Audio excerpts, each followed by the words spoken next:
Bismillahirrahmanirrahim. Assalamualaikum warahmatullahi wabarakatuh. Alhamdulillahirabbil alamin. Walhamdulillahilladzi asra bi'abdihi lailam minal masjidil haram minal masjidil aqsa. Walhamdulillahirabbil alamin. Walhamdulillahil jabbar al-qahhar wal azizil ghafar.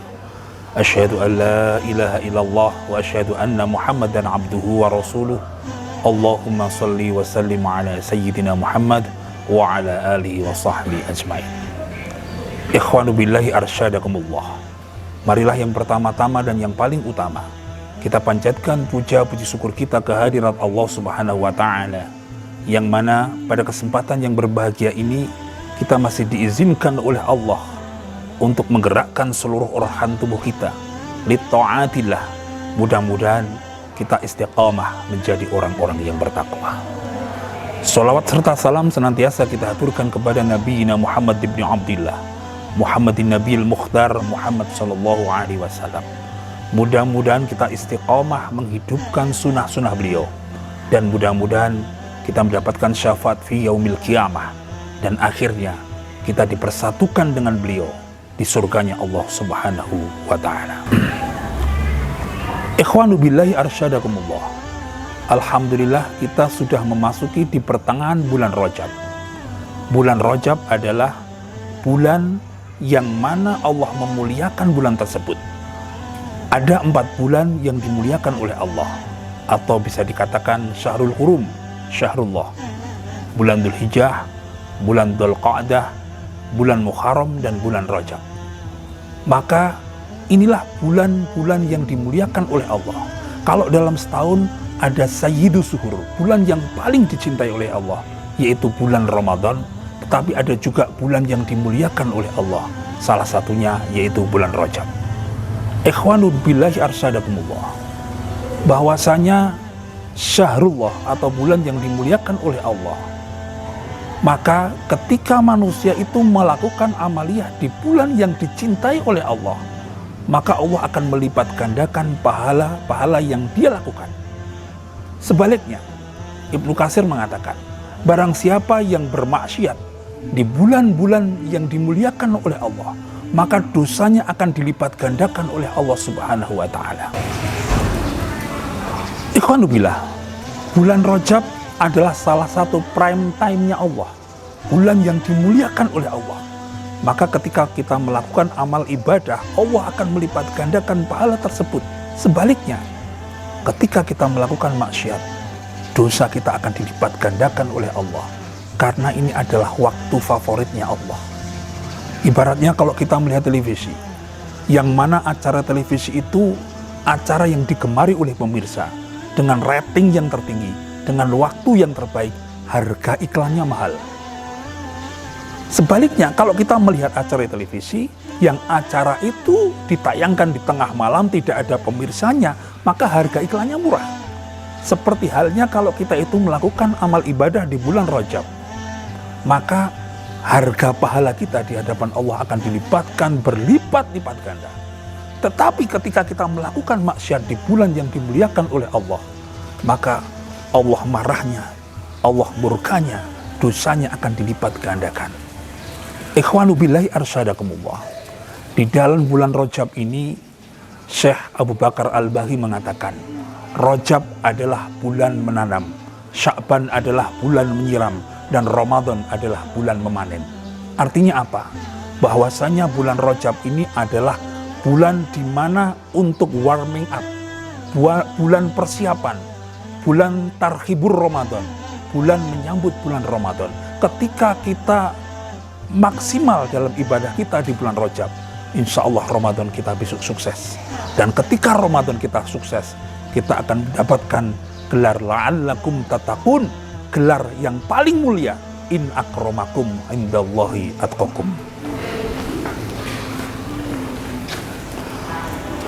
Ikhwanu billahi arsyadakumullah. Di bulan Rajab ada sebuah peristiwa yang sangat luar biasa, di mana ketika itu ada peristiwa yang pertama, yaitu peristiwa Amul Husni atau tahun duka cita. Pada tahun itu, pada tahun 10 kenabian, Sayyidina Muhammad SAW ditinggal wafat istrinya Siti Khadijatul Kubra binti Khuwailid. Istri pertama, istri yang dicintainya, istri yang mencintai Rasulullah, istri yang seluruh harta bendanya digunakan untuk dakwah Rasulullah, dan istri yang membangun psikologi Rasulullah ketika mendapatkan wahyu pertama di Gua Hira yang menguatkan Rasulullah. Maka ketika Siti Khadijatul Kubra binti Khuwailid wafat, Rasulullah sangat bersedih. Bahkan di penghujung usianya, Siti Khadijatul Kubra, dia berpesan kepada Rasulullah, "Ya suamiku, ya Muhammad, ya Rasulullah, seandainya saya sudah meninggal dunia, engkau masih membutuhkanku, maka galilah kuburku, ambillah tulang belulangku, jadikanlah tulang belulangku untuk menyeberangi sungai ketika engkau hendak menyeberangi sungai." Ini begitu cintanya Siti Khadijah kepada Rasulullah, dan Rasulullah juga mencintainya. Pada tahun itu Siti Khadijatul Kubra wafat. Kemudian yang kedua, paman Rasulullah SAW, Abu Thalib bin Abdul Muthalib. Siapakah Abu Thalib bin Abdul Muthalib? Abu Thalib bin Abdul Muthalib adalah paman Rasulullah, sekaligus ayah angkat Rasulullah, sekaligus mentor dagang Rasulullah, sekaligus yang mendidik Rasulullah cara berperang, sekaligus yang membentuk kepemimpinan Rasulullah. Ayah angkat Rasulullah, paman sekaligus ayah angkat. Dan ketika Rasulullah berdakwah, dia sebagai menteri pertahanannya Rasulullah. Maka ketika ada Abu Thalib di samping Rasulullah, kafir Quraisy tidak berani mendekat, karena Abu Thalib bin Abdul Muthalib ini salah satu pembesar orang-orang Quraisy. Maka pada tahun itu juga Abu Thalib bin Abdul Muthalib wafat. Dua orang yang dicintai Rasulullah pada tahun itu wafat. Rasulullah kemudian hijrah ke Taif selama 11 hari, karena di Taif Rasulullah beranggapan di sana masih banyak saudara-saudara dari ayahnya. Tetapi di Taif ketika mencari bantuan untuk hijrah, di sana Rasulullah SAW dianiaya, dilempar batu sampai berdarah. Malaikat Jibril tidak terima. Datanglah ke hadapan Rasulullah, "Ya Muhammad, mintalah kepada Allah, seluruh gunung-gunung yang ada di Taif itu akan aku angkat, akan aku timpakan kepada penduduk Taif." Tapi Rasulullah tidak mau. Dia hanya mendoakan, mudah-mudahan kalau ayah-ayahnya tidak beriman, mudah-mudahan anak cucunya beriman. Ikhwanu billahi arsadakumullah. Ketika tahun itu bertubi-tubi, atau tahun Amul Husni yang menimpa Rasulullah begitu menyedihkan, tepat pada tanggal 27 Rajab, ketika masalah bertubi-tubi datang kepada Rasulullah, kemudian Allah menampakkan mukjizatnya. Allah menurunkan mukjizatnya yang berupa Isra Mi'raj. Ikhwanu billah, pada tanggal 27 Rajab, Jibril datang menghadap Rasulullah. Kemudian Rasulullah disediakan sebuah kendaraan yang namanya buraq. Dalam sebuah hadis, buraq itu adalah sebuah makhluk Allah yang sebesar keledai yang bersayap. Rasulullah SAW kemudian meluncur dari Masjidil Haram ilal Masjidil Aqsa, Palestina. Perlu diketahui, buraq kalau kita ambil dari bahasa Arab yaitu barqun, yang berarti kilat. Kilat adalah kecepatan cahaya. Maka Rasulullah pada saat itu meluncur melesat dari Masjidil Haram ke Masjidil Aqsa dengan kendaraan buraq yang mempunyai kecepatan cahaya. Kalau kecepatan cahaya ini kita lihat dalam ilmu fisika, 1 detik itu bisa 6.000 km per detik. Kalau panjang Pulau Jawa ini adalah 1.000 km. Panjang Pulau Jawa ini 1.000 km. Kalau mengendarai buraq 1 detik bisa 6 kali bolak-balik Pulau Jawa. Ini kecepatan buraq. Maka ketika Rasulullah itu menceritakan peristiwa Isra Mi'raj, umat Islam pada saat itu terbelah. Ada yang imannya semakin kuat, bahkan ada yang ragu-ragu, dan bahkan ada yang menghina Rasulullah. Kenapa? Nggak mungkin. Pada saat itu dengan kecepatan kendaraan saat itu bisa menempuh dari Masjidil Haram ke Masjidil Aqsa dalam waktu sepertiga malam. Tetapi ikhwanubillah, kalau orang-orang yang beriman seperti yang membenarkan peristiwa pertama ini adalah Abu Bakar As-Siddiq, maka As-Siddiq adalah gelar yang mana Abu Bakar As-Siddiq ini selalu membenarkan apa yang disabdakan Rasulullah, maka diberi gelar Abu Bakar As-Siddiq. Ini meyakini bahwa peristiwa ini adalah peristiwa ilahiyah, campur tangan Allah. Maka hadirin yang dimuliakan oleh Allah, maka dalam firman Allah surat Al-Isra ayat 1 itu, Subhanalladzi asra, Maha suci Allah yang memperjalankan hambanya. Allah menggunakan Subhanalladzi asra. Ini berarti Allah mempertaruhkan kesuciannya untuk memperjalankan Rasulullah dari Masjidil Haram ke Masjidil Aqsa. Kita lihat mukjizat-mukjizat para Rasul.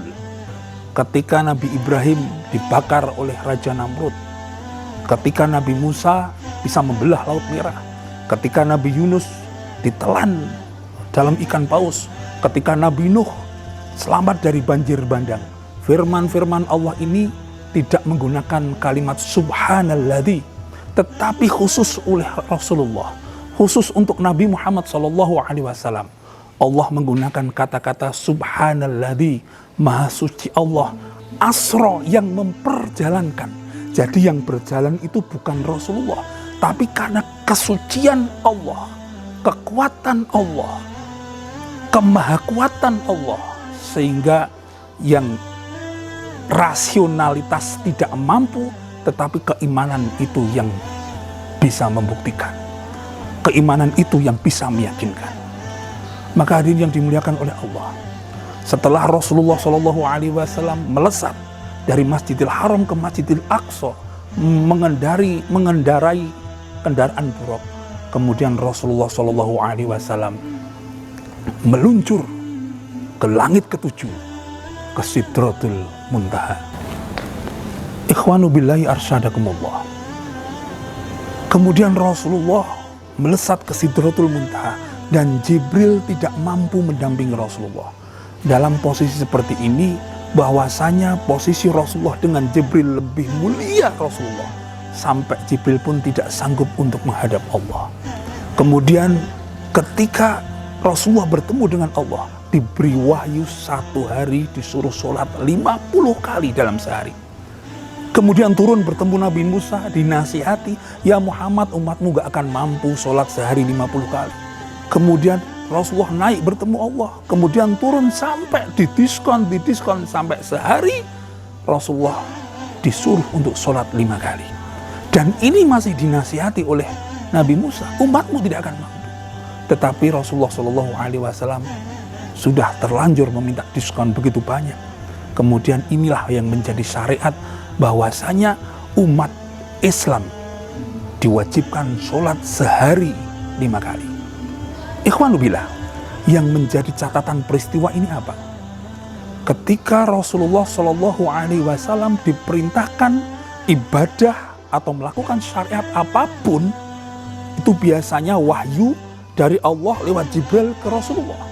Entah itu perintah zakat, entah itu perintah haji, entah itu perintah sedekah, perintah silaturahmi, perintah jihad, itu dari Allah lewat Jibril kemudian ke Rasulullah. Tetapi ini perintah sholat, tidak melewati Jibril ke Rasulullah, tidak. Tetapi ini perintah sangat spesial. Rasulullah SAW dipanggil sendiri menghadap Allah di bulan yang mulia, dengan kendaraan yang mulia, di momen yang mulia, menghadap Allah di tempat yang mulia. Intinya apa? Bahwa sholat ini adalah perintah di bulan Rajab, perintah yang tidak main-main, yang mana Allah memberikan SK sholat sehari 5 kali dalam sehari. Rasulullah dipanggil sendiri oleh Allah Subhanahu wa Ta'ala. Ikhwanu billahi arsyadakumullah. Kemudian setelah Rasulullah SAW mendapatkan perintah sholat sehari 5 kali, kemudian Rasulullah diajak jalan-jalan menuju sebuah tempat dua tempat yang dilalui oleh Rasulullah. Yang pertama, Rasulullah diajak ke neraka. Di neraka yang sangat panas ini, Rasulullah dimunculkan tamsil-tamsil yang begitu mengerikan. Yang pertama, Rasulullah ditampakkan ada manusia yang tangannya diganti dengan palu. Tangan ini diganti dengan palu, dihantamkan ke kepalanya, pecah kepala kita. Pecah kepalanya, keluar otaknya, keluar darah dagingnya, menjerit, meraung kesakitan. Kemudian dipulihkan, hancur lagi, hancur pulih, wala yamutu wala yahya. Sampai Rasulullah menutupkan mukanya. Jibril, ada apakah ini Jibril? Ikhwanubillah, ketika kepala kita terbentur tembok, mungkin sehari pusing kita tidak bisa hilang. Lah, kepala itu akan dihantamkan oleh tangan yang tergantikan oleh palu ini. Tangan diganti dengan palu, dihantamkan ke kepalanya. Dia bertanya kepada Jibril, Jibril, ada apakah ini Jibril? Kenapa manusia itu Jibril? Ya Rasulullah, ya Muhammad, inilah umatmu yang ketika hidup di dunia dia mampu, dia sehat, dia mempunyai kesempatan, dia mempunyai kekuatan, tetapi suka menunda-nunda waktu sholat. Sampai-sampai dia meninggalkan sholat dengan sengaja. Naudzubillah, summa naudzubillah. Kemudian tamsil yang kedua, Rasulullah dihadapkan pada sebuah peristiwa yang mengerikan. Ada manusia yang mulutnya dibuka, kemudian lidahnya ditarik. Kemudian ada gunting yang terbuat dari api memotong-motong lidahnya. Rasulullah menangis, ya Jibril, kenapa ini Jibril? Manusia ini kenapa aja Jibril? Kemudian Jibril mengatakan, ya Muhammad, inilah umatmu yang mana ketika hidup di dunia, dia adalah khutbah atau para khotib, para pendakwah, para penceramah yang ketika dia itu mampu berdalil, mampu bicara tetapi tidak mau melakukan. Kabura maqtan indallahi an taqulu ma la taf'alun. Dia mampu bicara tetapi tidak mampu melakukan. Ini siksanya begitu mengerikan. Kemudian ada tamsil lagi. Tamsil yang selanjutnya, ada manusia yang perutnya membesar seperti rumah. Kemudian meledak, keluar ular-ular berbisa. Rasulullah menangis, ini ada apa ya Jibril? Kemudian Rasulullah bertanya dan menangis, ada apa ini Jibril? Ada manusia yang perutnya membesar seperti rumah, kemudian meledak, keluar ular-ular berbisa. Jibril mengatakan, ya Muhammad, inilah umatmu yang ketika hidup di dunia, dia tidak memperhatikan halal dan haram. Yang penting kenyang, yang penting kaya, yang penting mempunyai kedudukan, yang penting mempunyai kekuasaan. Segala hal yang dia punya tanpa difilter halal atau haram dimasukkan dalam tubuhnya. Maka siksanya begitu mengerikan. Ikhwanu billahi arsyadakumullah. Kemudian Rasulullah SAW memasuki surga yang begitu indah. Ikhwanubillah, surga itu indah. Yang dalam beberapa riwayat dikatakan bahwa keindahan surga itu tidak mampu dijangkau dengan pikiran, tidak mampu dijangkau dengan hati, tidak mampu dijangkau dengan seluruh indrawiyah manusia karena saking indahnya. Bahkan bau surga itu 70 tahun perjalanan sudah tercium. Kalau kita membeli minyak wangi yang harganya jutaan, jarak ratusan meter aja sudah tidak tercium. Bau surga, harumnya surga, 70 tahun perjalanan sudah tercium. Lah, ketika surga yang begitu indah ini, Rasulullah masih terkagum-kagum. Ada sebuah tempat khusus yang sangat indah. Tanya kepada Jibril, ini tempat siapa ya Jibril? Ternyata ini adalah tempatnya Masyitoh, seorang pembantu yang ketika itu hidup pada zaman Fir'aun. Pembantunya Fir'aun, ketika itu Fir'aun mendeklarasikan dirinya Anna Rabbukumul A'la, aku Tuhan yang paling agung. Dan orang-orang yang tidak mau menyembah Fir'aun akan dibunuh. Maka Masyitoh mempertahankan imannya. Sampai-sampai seluruh keluarganya, anaknya, suaminya, sampai dirinya sendiri digodok hidup-hidup oleh Fir'aun. Dia tetap mencintai Allah, dia tetap beriman kepada Allah daripada dia itu mencintai keluarganya. Lebih ayyakuna Allah wa Rasul hab ilahi siwahuma. Lebih mencintai Allah maka dia akan merasakan manisnya iman, manisnya surga. Kemudian Rasulullah SAW ketika di dunia, dia bertanya kepada Bilal bin Rabah, "Ya Bilal, ketika saya di surga, saya mendengar terompahmu, saya mendengar sandalmu di surga. Engkau masih di dunia, kenapa sandalmu itu masih terdengar atau sudah terdengar di surga?" Ternyata apa, hadirin? Ternyata Bilal bin Rabah ini mempunyai kebiasaan setiap habis wudhu, Bilal bin Rabah selalu sholat 2 rakaat. Kemudian yang kedua, Bilal bin Rabah adalah muadzinnya Rasulullah. Kemudian yang ketiga, Bilal bin Rabah salah satu sahabat Rasulullah yang imannya luar biasa. Ketika masih budak, dia disiksa oleh Umayyah bin Khalaf sampai tubuhnya tercabik-cabik. Umayyah, majikannya mengatakan, "Ya Bilal, engkau tinggalkan Muhammad, engkau kumerdekakan." Seorang budak ketika bisa merdeka atau memerdekakan diri, ini sesuatu yang sangat paling berharga. Tetapi Bilal mengatakan, "Ya Umayyah, tubuhku ini milikmu, tetapi imanku hanya untuk Allah." Maka ketika imannya Bilal begitu luar biasa, selalu menghidupkan sunnah-sunnah Rasul, menjadi muadzinnya Rasulullah, dan selalu menghidupkan sholat sunnah. Manusianya masih di dunia, tetapi terompahnya, sandalnya sudah terdengar di surganya Allah. Maka ikhwanu billahi arsadakumullah, yang terpenting hikmah dari Isra Mi'raj ini adalah bahwasanya bulan Rajab adalah bulan yang mana Allah memuliakan amaliyah manusia yang mau meningkatkan amal ibadahnya. Bulan Rajab adalah bulan yang mana Allah memberikan SK khusus. Rasulullah dipanggil menghadap Allah, diperintahkan sholat 5 waktu dalam sehari. Bulan Rajab yang mana bulan ini adalah bulan menanam, Sya'ban bulan menyiram, dan Ramadan adalah bulan memanen. Maka ketika kita itu bersungguh-sungguh di bulan Rajab, kita meningkatkan amaliyah kita di bulan Rajab, insya Allah Ramadan yang kurang beberapa hari lagi ini, kita akan mencapai kesuksesan yang luar biasa. La'allakum tatakun, kita akan menjadi orang-orang yang bertakwa. Karena posisi yang paling mulia di hadapan Allah, yaitu inna akramakum indallahi atqakum. Orang yang paling mulia di hadapan Allah, yaitu orang yang bertakwa. Kita mulai di bulan Rajab, kemudian kita sambung di bulan Sya'ban, dan kita menyambut ahlan wa syahlan ya Ramadan, diawali di bulan Rajab yang kita cintai ini. Ja'alanallahu wa iyyakum minal faizinal aminin. Aqulu qouli hadza astaghfirullah wallahu muwaffiq ila aqwamit thoriq. Wassalamualaikum warahmatullahi wabarakatuh.